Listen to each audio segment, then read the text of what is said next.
This clip is brought to you by SaveWithConrad.com.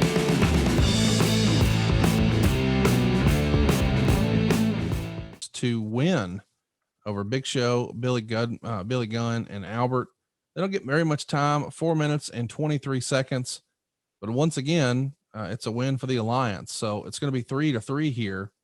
But again, 4 minutes and 23 seconds, not a ton of time. Meltzward right. Fans didn't seem to care about Gunn, who did that heel turn that nobody was and didn't register. They didn't know how to take Albert since he's on TV as a heel. And the WWF did a triple press slam spot to open the match. Kanyon did a traditional Russian leg sweep, followed by a face first version, a couple of near falls and saves before Stasiak did a reverse DDT to Gunn, and Morris pinned him, a quarter star. So this just feels like, hey, we don't really have anything for these guys. Let's just throw them all in here and get them a payday. Is that about it? Yeah, pretty much. I probably wouldn't have put Show on the losing side because he was the money guy, I think, of that whole contingent at that point in their careers. I also think that it was it showcased a little bit of Kanyon's talents. I know Dark Side of the Ring is going to do a special show on Chris Kanyon coming up this fall.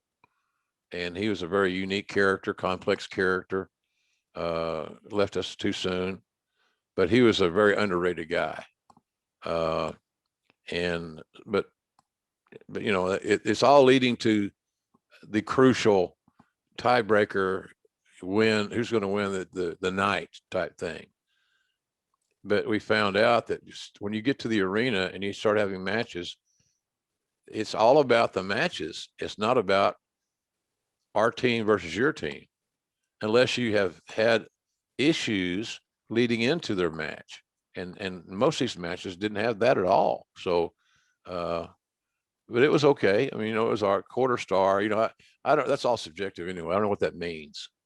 That's like saying, who's in your Mount Rushmore? Well, what's your criteria? What's your criteria, Conrad? Is it money? Is it a ring attire? Right. You know, what is it? Is it drawing money? Is it tenure?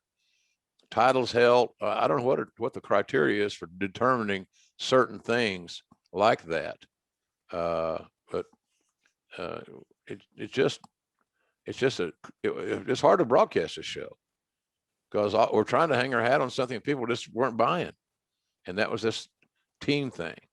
The team should have had more time to gather momentum and create some issues so that this pay-per-view would have been the blow off. People were expecting something special, and that's why 700-something thousand people bought it.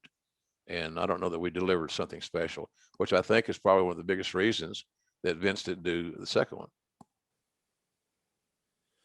It's interesting to think about all these different personalities you've gotten here. We know Hugh Morris is going to go on to be a developmental trainer who's going to run into a little bit of controversy. Unfortunately, Chris Kanyon's no longer with us.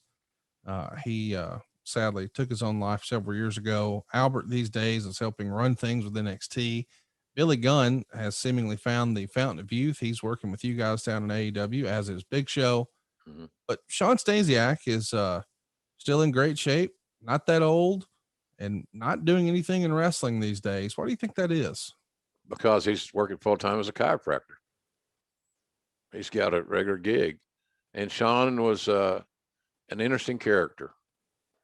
Sometimes I thought maybe he cared too much, but he always looks good. He always, you know, he wanted to be a lifer like his dad, Stan Stasiak, who had a cup of coffee with the WWF title at one point in time. But a good kid, well intended, well meaning, but he could rub people the wrong way inadvertently, I would say. So, but he learned to trade outside the ring, Conrad, and that's smart. That's smart. So, and I think he's a chiropractor down in Dallas. That's the last time when I've talked to him several times. Not lately, but I've talked to him on some quasi regular basis. You know, I felt bad for the kid. You know, he wanted to be a big wrestling star like his dad so badly that sometimes he would trip over his own feet. So, but he did look good, no doubt about that. And we had high hopes for him at one point in time. It just didn't materialize. Next up, we've got Yoshihiro Tajiri pinning Taz in 5 minutes and 43 seconds. Hey, it's Conrad Thompson. Thanks for checking out the podcast here on YouTube. Be sure to hit the subscribe button and the notifications bell so you get a notice anytime we upload some new content. And go save yourself some money right now. If you're in a 30-year loan or you have credit card debt, it's not a matter of if I can save you money. It's a matter of how much. Find out right now for free at SaveWithConrad.com.